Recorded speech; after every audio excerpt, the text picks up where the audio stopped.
Hello everyone. तो जो हमारा पार्ट 1 था उसमें आई गेस हमने इससे पहले जो सेल जंक्शन वाला टॉपिक था उस तक कवर कर लिया था, राइट।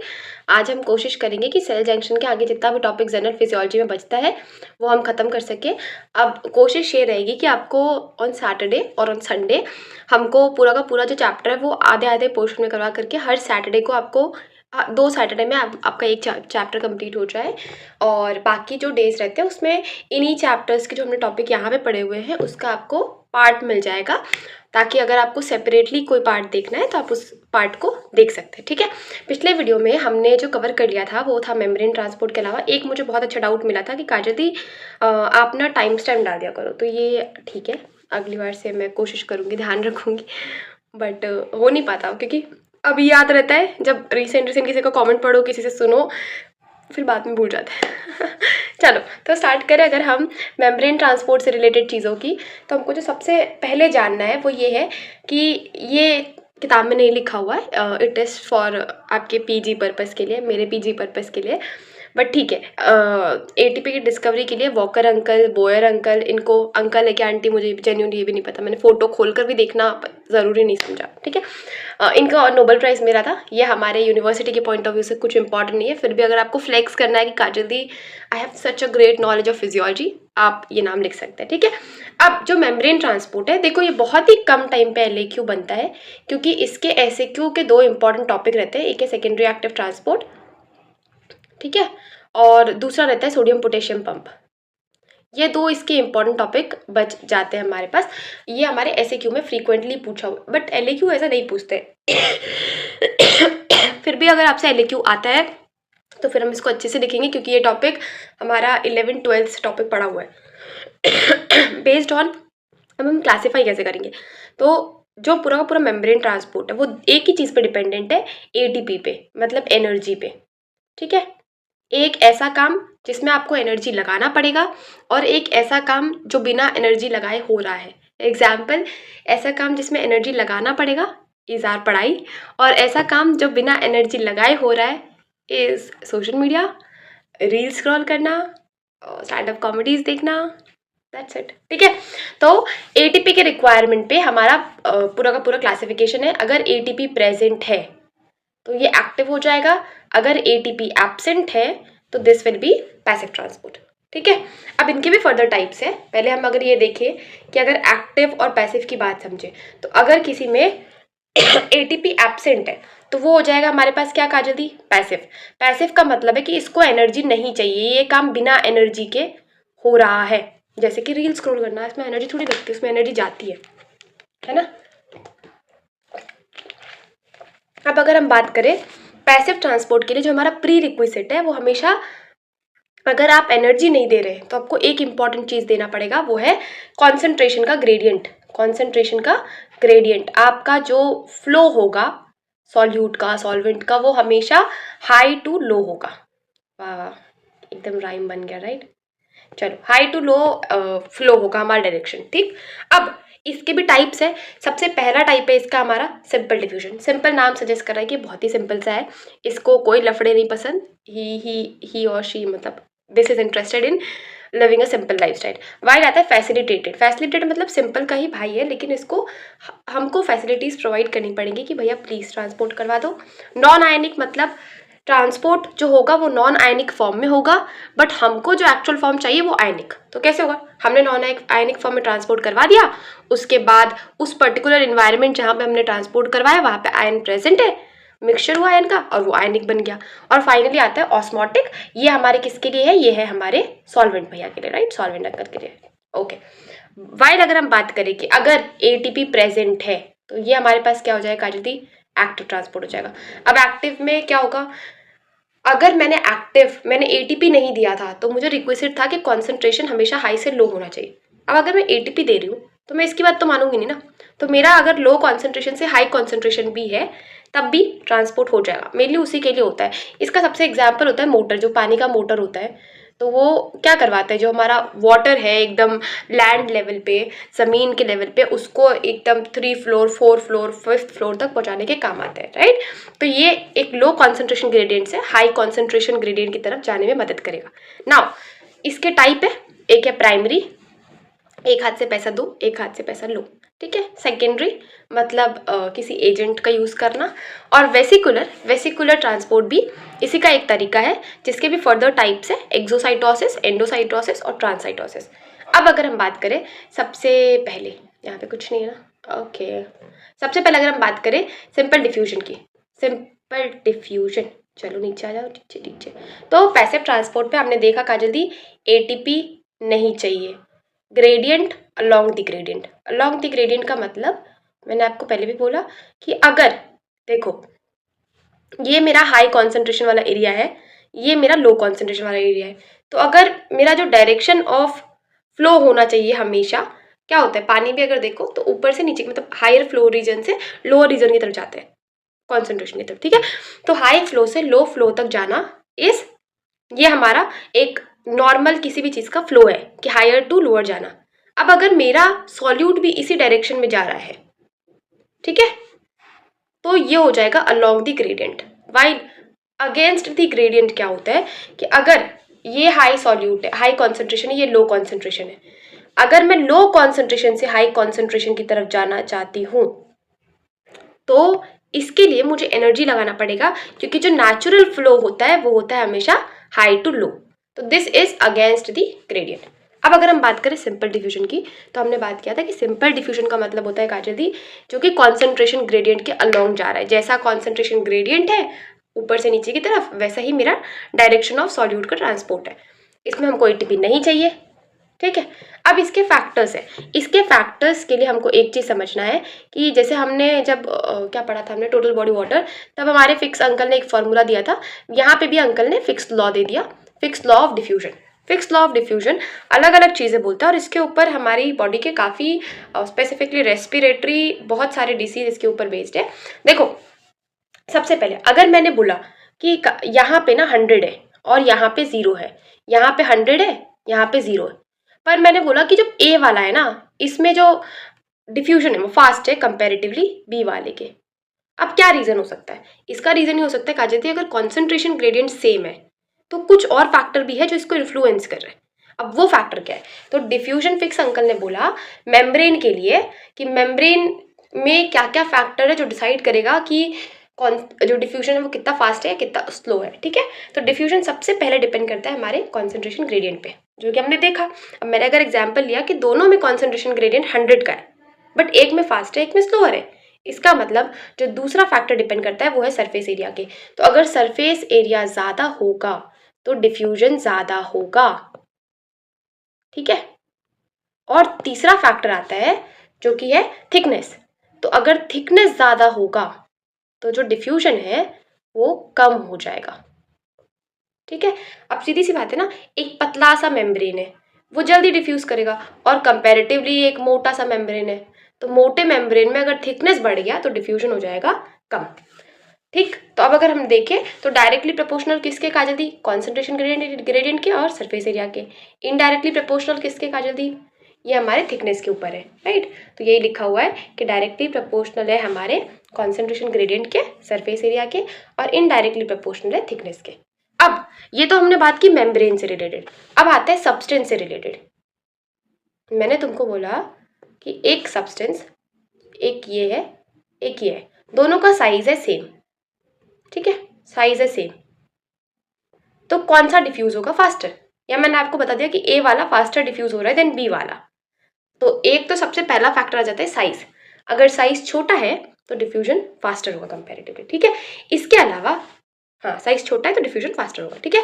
दूसरा जो इंपॉर्टेंट एस्पेक्ट आ जाता है कि अगर साइज सेम कर दे तब भी एक का डिफ्यूजन दूसरे से ज़्यादा हो सकता है। द रीज़न इज क्योंकि उसकी सॉल्युबिलिटी डिपेंड करती है। जो भी सब्सटेंस लिपिड सॉल्युबल होगा, फैट सॉल्युबल होगा, वो सब्सटेंस जल्दी डिफ्यूज करेगा as compare to the substance जो कि या तो पोलर है, हाँ हाइड्रोफिलिक है, पोलर है, नॉन लिपिड सॉल्युबल है, वो सब्सटेंस लेट डिफ्यूज करते हैं। तो लिपिड सॉल्युबिलिटी के डायरेक्टली प्रोपोर्शनल है और साइज के इन्वर्सली प्रोपोर्शनल है। अब इससे बनते हैं हमारे कुछ इंपॉर्टेंट क्लिनिकल्स, जैसे सबसे पहला क्लिनिकल जो हम देखेंगे वो है एम्फाइसीमा। तो एम्फाइसीमा में क्या होता है, देखो जो हमारा नॉर्मल लंग है, ठीक है, उसका सरफेस उसका कुछ ऐसा स्ट्रक्चर होता है, ठीक है, ऐसे एल्वियोलाई हमारे बने हुए हैं। लेकिन इन केस ऑफ क्रोनिक स्मोकिंग ये जो सरफेस एरिया, ये जो स्ट्रक्चर है वो कुछ ऐसा हो जाता है, मतलब हमारे जो वॉल है एम्फाइसेमा लंग के वो डैमेज हो गए और अब कुछ ऐसा स्ट्रक्चर हो गया। तो जब ये ऐसा स्ट्रक्चर था ना तो इसका सरफेस एरिया था बहुत ज़्यादा, ठीक है, लेकिन अब ये स्ट्रेसा स्ट्रक्चर बन गया है तो इसका सरफेस एरिया हो गया है काफ़ी कम। तो सरफेस एरिया कम हो गया काजल दी तो डिफ्यूजन कम हो गया, क्योंकि surface area is directly proportional to diffusion, right. तो बस इतना सा चीज़ है कि diffusion of gases decreases in case of emphysema, क्योंकि यहाँ पे क्या हो रहा है, decrease in surface area of membrane. While दूसरा क्लिनिकल कंडीशन आता है पल्मोनरी फाइब्रोसिस। पल्मोनरी फाइब्रोसिस में क्या होगा, जो हमारा मेम्ब्रेन है, ठीक है, फाइब्रोसिस होने के कारण जो इसकी थिकनेस है वो, समझो अब ये मेम्ब्रेन कुछ ऐसा हो गया है एग्जाम्पल के लिए, तो अब इसका जो थिकनेस बढ़ गया है, तो हमने एक चीज़ पढ़ा है काजल दी कि थिकनेस ज़्यादा तो डिफ्यूजन कम, थिकनेस कम तो डिफ्यूजन ज़्यादा। तो इसीलिए यहाँ पे थिकनेस बढ़ने के कारण जो हमारा डिफ्यूजन ऑफ गैसेस है वो कंपैरेटिवली कम हो जाता है। तो diffusion of gases decreases due to increase in thickness of membrane. ये हमारा एक अगेन क्लिनिकल सिग्निफिकेंस हो जाता है when it comes to diffusion. Okay, now इसमें भी कुछ नहीं है, हाँ बढ़िया। Now come to the next important topic. Next topic है that is facilitated diffusion. Facilitated diffusion है तो डिफ्यूजन का ही तरीका, लेकिन ये थोड़े से काइंड ऑफ इनको चाहिए फैसिलिटीज़ कि मैं ऐसा हायर टू लोअर में ऐसे ही नहीं चला जाऊंगा, मेरी इज्जत है अपनी, I have my personal own personal self respect. तो इनको ले जाने के लिए आते हैं करियर प्रोटीन। वैसे इनकी कोई औकात है नहीं, ठीक है, ना इनको एनर्जी देनी पड़ रही है ना कोई इन्वेस्टमेंट है, फिर भी इनको ऐसा लग रहा है, ये गलतफहमी में, ठीक है। तो इनको ट्रांसपोर्ट करवाने के लिए हमको देना पड़ता है एक करियर प्रोटीन कि भाई ये आएंगे आपको, ये रिस्पेक्टिव पर्सनालिटी आएंगे और ये आपको लेकर के जाएंगे, ठीक। इसका एग्जांपल देखो कि अगर ये मेम्ब्रेन है मेरा, ठीक है, और यहाँ पे 10 सॉल्यूट है, यहाँ पे 0 सॉल्यूट है, तो सिंपल डिफ्यूजन में तो क्या था जल्दी ऐसे ही ट्रांसपोर्ट हो जाएंगे बिना किसी बेचारे एक्सपेक्टेशन के, डिमांड के। बट फैसिलिटेटेड डिफ्यूजन क्या बोल रहा है कि यहाँ 10 है, यहाँ 0 है, मैं जाऊंगा तो ठीक है, लेकिन मुझे चाहिए कोई ना कोई सहारा, सपोर्ट, तो that is through career protein और इसको हम बोलते हैं फैसिलिटेटेड डिफ्यूजन, ठीक है। इसमें भी हमको एटीपी तो देना नहीं पड़ रहा क्योंकि ये डिफ्यूजन है और अगेंस्ट द कंसंट्रेशन ग्रेडियंट तो होगा नहीं, अलॉन्ग द ग्रेडियंट ही है। बस एक चीज़ है, जैसे इसमें एग्जांपल है ग्लूकोज ट्रांसपोर्टर, ग्लू ट्रांसपोर्ट को बोलते हैं। इसके अलावा फ्रुक्टोज, एफ से फ्रुक्टोज, एफ से फैसिलिटेटेड डिफ्यूजन। तो फ्रुक्टोज हमने पढ़ा था जब एनसीईआरटी पढ़ रहे थे कि फ्रुक्टोज से फैसिलिटेटेड डिफ्यूजन होता है। एक्वापोरिन्स क्या होता है, एक्वापोरिन्स है वाटर चैनल्स, कुछ नहीं है, इनका नाम है एक्वा मतलब वाटर, पोरिन मतलब पोर्स या चैनल्स, ठीक है। तो एक्वापोरिन वो पोर्स है, वो चैनल्स है जो कि वाटर ट्रांसपोर्ट करवाएंगे। अब आता है पास next that is Kajal di non ionic diffusion. Non ionic diffusion मैंने आपको बताया कि हमको जो सॉल्यूट चाहिए वो, अगर मुझे एग्जाम्पल लेते हैं अमोनिया के डिफ्यूजन का, तो मुझे जो सॉल्यूट का काम है वो है NH4+, ठीक है, लेकिन NH4+ डिफ्यूज नहीं हो सकता। तो अगर डिफ्यूज नहीं हो सकता तो मैं इसको डिजायर्ड लोकेशन तक कैसे लेकर के जाऊंगी, है ना। इसीलिए क्या होता है कि पहले समझो मेम्ब्रेन है, ठीक है, ये मेम्ब्रेन है, अब यहाँ पे मेरा अमोनिया है, बट मुझे इस मेम्ब्रेन के अंदर चाहिए अमोनियम, नॉट अमोनिया, ठीक है। तो मैंने क्या किया, पहले इस अमोनिया को एज अ गैस डिफ्यूज करवा लिया। अब डिफ्यूज करवा करके मैंने इसमें लगा दिया प्रोटॉन H+ और अब बन गया अमोनियम, और अमोनियम को जो मुझे यूज़ करना था मैंने कर लिया। तो नॉन आयनाइज्ड फॉर्म में ट्रांसपोर्ट करवा देंगे और फिर जा करके मेम्ब्रेन के अंदर उसको आयनाइज करवा दो। तो ये एग्जाम्पल है, तो यहाँ पे अमोनिया, फिर हमने इसी अमोनिया को वैसे का वैसे ट्रांसपोर्ट करवा दिया, H+ लगाया, हमारे पास आयनाइज फॉर्म अमोनियम बन गया। So this is non ionic diffusion. इसका एग्जाम्पल है अमोनिया, अमोनिया का ट्रांसपोर्ट ऐसे होता है, और सेलिसिलेट, सेलिसाइक्लेट क्या बोलते हैं यार, सेलिसिलेट तो बोलते हैं। Now come to the next important topic that is osmosis. Osmosis, osmosis क्या है काजल? ऑस्मोसिस का मतलब है सॉल्वेंट का, पहली बात तो osmosis is all about solvent का ट्रांसपोर्ट, ठीक है। मेनली सॉल्वेंट के मॉलिक्यूल के ट्रांसपोर्ट के लिए हम ऑस्मोसिस वर्ड यूज करते हैं और एक मेम्ब्रेन के थ्रू यूज करते हैं, सेलेक्टिवली परमेबल मेम्ब्रेन या सेमी परमेबल मेम्ब्रेन के थ्रू हमारा सॉल्वेंट का ट्रांसपोर्ट इज ऑस्मोसिस। यहाँ पे सॉल्यूट का कोई रोल नहीं होता, ठीक है। अभी तक हम देखते हैं हाई सॉल्यूट कॉन्सेंट्रेशन से लो सॉल्यूट कॉन्सेंट्रेशन, यहाँ सॉल्यूट का रोल नहीं है, ठीक है। तो यहाँ पे ये लिखा है spontaneous net movement of solvent molecule through a selectively permeable membrane, पर होगा ये भी हाई टू लो, क्योंकि हम अभी तक पूरा डिफ्यूजन पढ़ रहे हैं जो कि एटीपी का कहीं भी रोल अभी तक नहीं आया, ठीक है। तो यही लिखा हुआ है कि सॉल्वेंट मॉलिक्यूल का ट्रांसपोर्ट सेलेक्टिवली परमिएबल मेम्ब्रेन के थ्रू हायर कॉन्सेंट्रेशन से लेकर लोअर कॉन्सेंट्रेशन की तरफ। तो यहाँ हमने क्या देख लिया काजल दी, सॉल्वेंट का, ठीक है। अब अगर हम बात करें, सबसे पहला हमको इसमें चाहिए सेलेक्टिवली परमिएबल मेम्ब्रेन या सेमी परमिएबल मेम्ब्रेन, दूसरा हमको चाहिए सॉल्वेंट मॉलिक्यूल और कॉन्सेंट्रेशन ग्रेडियंट। अब इसके भी टाइप है, इसका टाइप है एंड ऑस्मोसिस, ठीक है। एंड ऑस्मोसिस का मतलब है अंदर आना, एंट्री, ठीक है। एक्स ऑस्मोसिस, एक्सॉस्मोसिस, एक्सोस्मोसिस ही बोलते हैं, हाँ एक्सॉस्मोसिस, ठीक है। एक्स का मतलब क्या होता है, एग्जिट, अरे वो वाला एक्स नहीं, एग्जिट वाला एक्स भाई, ठीक है। और दूसरा होता है आइसोटोनिक, ठीक है। तो एंड ऑस्मोसिस का मतलब है अंदर आना। अब पानी कब अंदर आएगा काजल दी, पानी अंदर आएगा जब दो कंडीशन, ठीक है। या तो यहाँ पे पानी का कॉन्सेंट्रेशन 1000 है और मेरे अंदर यहाँ पे पानी का कॉन्सेंट्रेशन 10 है, तो सीधी सी बात है हाई टू लो जाएगा। सेल का मेम्ब्रेन है तो मेम्ब्रेन परमेबल भी हो गया, तो 1000 to 10 ये एंड ऑस्मोसिस हो सकता है। और दूसरा ये भी हो सकता है, अगर ये सॉल्वेंट के केस में देखें तो डायरेक्ट है, अगर मैं सॉल्यूट के केस में आपको बताऊं तो ऐसा हो सकता है कि काजल दी यहाँ सॉल्यूट है 10, यहाँ है सॉल्यूट 1000, तो सॉल्यूट यहाँ ज़्यादा है, तो यहाँ पे सॉल्वेंट का कॉन्सेंट्रेशन वैसे भी कम है, तो एक इस केस में भी हो सकता है। कंफ्यूज नहीं होना, क्योंकि ये सॉल्यूट का कॉन्सेंट्रेशन के हिसाब से बताया जा रहा है और सॉल्वेंट की कॉन्सेंट्रेशन से हमेशा हाई टू लो होगा। ऑस्मोसिस में हम सॉल्यूट का कॉन्सेंट्रेशन नहीं देखते हैं, फिर भी अगर आपको एग्जाम्पल के लिए समझना है कि अंदर 1000 सॉल्यूट है और बाहर 10 सॉल्यूट है, तो सीधी सी बात है हमको ज़्यादा अंदर सॉल्वेंट चाहिए कंपेरेटिवली बाहर ज़्यादा सॉल्वेंट के विद रिस्पेक्ट टू सॉल्यूट, लेकिन हम हमेशा ऑस्मोसिस में सॉल्वेंट की बात करते हैं, ठीक। नाउ एंडोस्मोसिस हो गया, अब आता है एक्सोस्मोसिस। एक्सोस्मोसिस का मतलब है कि काजल दी यहाँ मेरे 1000 वाटर मॉलिक्यूल है और यहाँ पे 10 वाटर मॉलिक्यूल है, तो कहाँ जाएगा, हाई टू लो, तो 1000 से 10 की तरफ, दिस इज एक्सोस्मोसिस। अब आता है आइसोटोनिक। आइसोटोनिक का मतलब है कि काजल दी मेरे यहाँ पे सेल के अंदर भी 100 वाटर है, सेल के बाहर भी 100 वाटर है, तो वाटर अंदर आएगा भी, वाटर बाहर जाएगा भी। इसका ये मतलब नहीं है कि वाटर मूव नहीं करेगा, वाटर मूव करेगा अंदर से बाहर, बाहर से अंदर, लेकिन जो ग्रेडियंट है, जो फ्लो है, वो कांस्टेंट होगा, इक्विलिब्रियम इसको बोलते हैं, ठीक है। तो equal concentration of water inside और आउटसाइड द सेल। तो ये हमारे पास ऑस्मोसिस है कि high water molecule, example water, solvent कुछ भी ले सकते हैं, high water molecule to low water molecule passive transport through semi permeable और selectively permeable membrane is osmosis. Now एक प्रेशर आता है जिसको हम बोलते हैं osmotic pressure.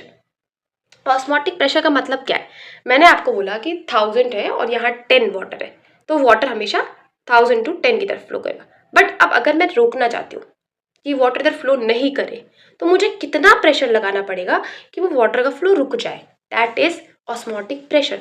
Osmotic pressure is a pressure required to prevent the flow of solvent molecule through a selectively permeable membrane.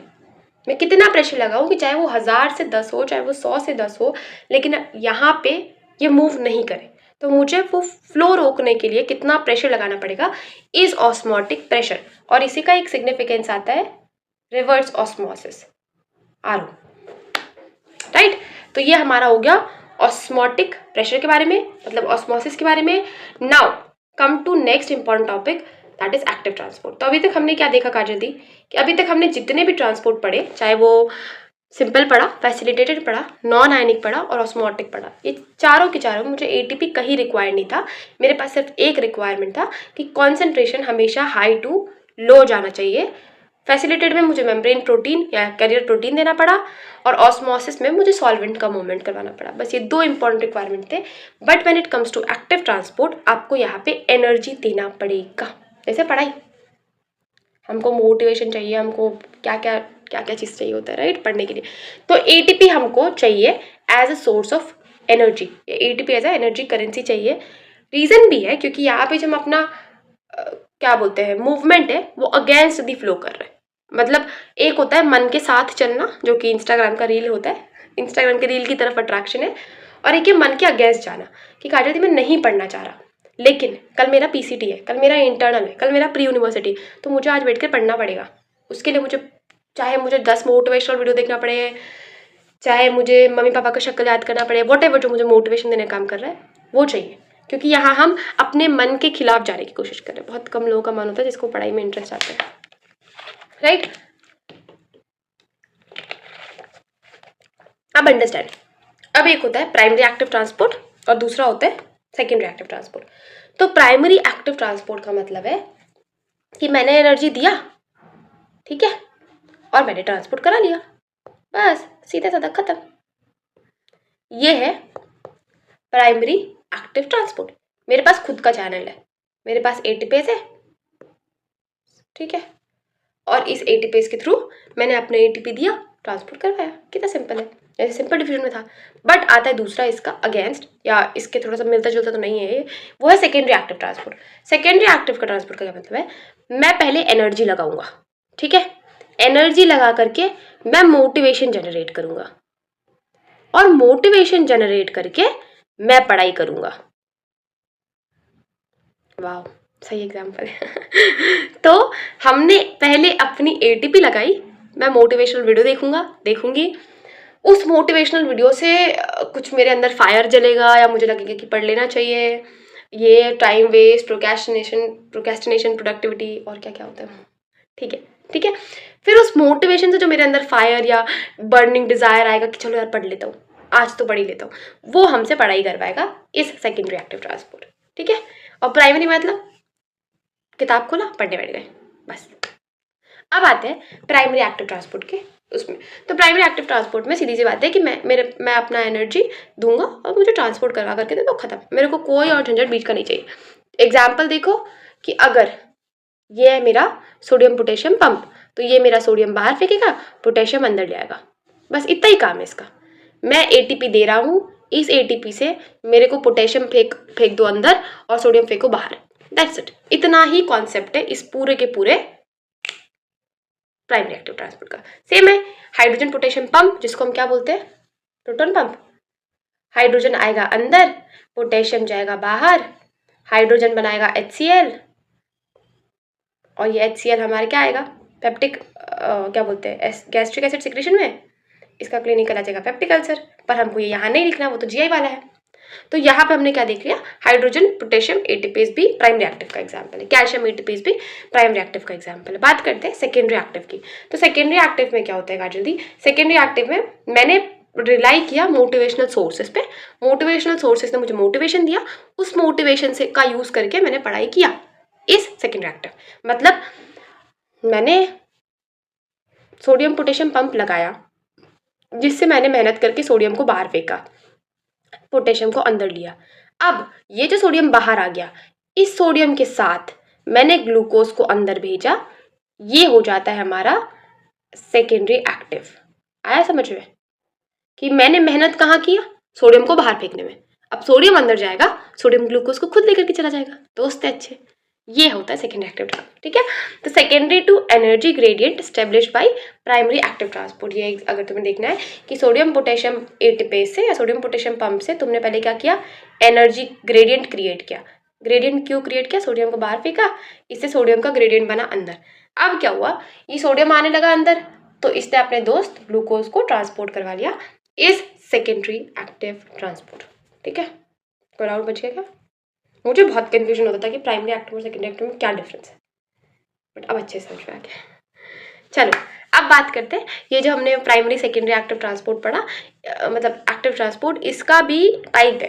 Type कैसे है, अब अगर ग्लूकोज और सोडियम एक डायरेक्शन में जा रहे हैं, दैट इज यूनिलेटरल डायरेक्शन या सेम डायरेक्शन, इसको हम बोलते हैं सिम्पोर्ट, ठीक है। तो दोनों जो सब्सटेंस है वो सेम डायरेक्शन में मूव कर रहे हैं, इज सिम्पोर्ट। एग्जाम्पल हमने देखा सोडियम ग्लूकोज लिंक्ड ट्रांसपोर्टर, जो कि है SGLT1 GIT में और SGLT2 PCT में, प्रॉक्सिमल ट्यूबल और एक GI सिस्टम में, ठीक।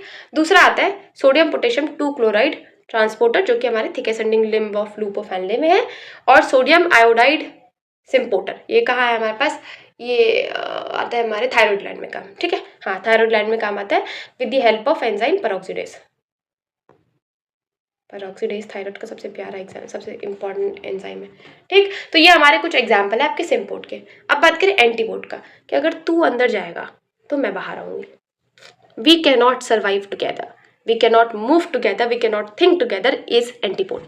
ठीक है, when the substance move in opposite direction is antiport. Example है हैम्बर्गर फिनोमेना, जिसको हम क्लोराइड शिफ्ट बोलते हैं। When it comes to chloride shift in RBC, क्या होता है कि जो हमारा बाइकार्बोनेट आयन है वो आ जाता है बाहर, क्लोराइड आयन चल जाता है अंदर, और ये बाइकार्बोनेट चला जाता है ब्लड में। ये हमारा पूरा का पूरा हैम्बर्गर फिनोमेना शॉर्ट में कहलाता है। ये हमारा एंटीपोड का एग्जाम्पल है। तो सिम्पोड मतलब साथ साथ में चलना, एंटीपोड इज ऑपोजिट, राइट। ठीक है।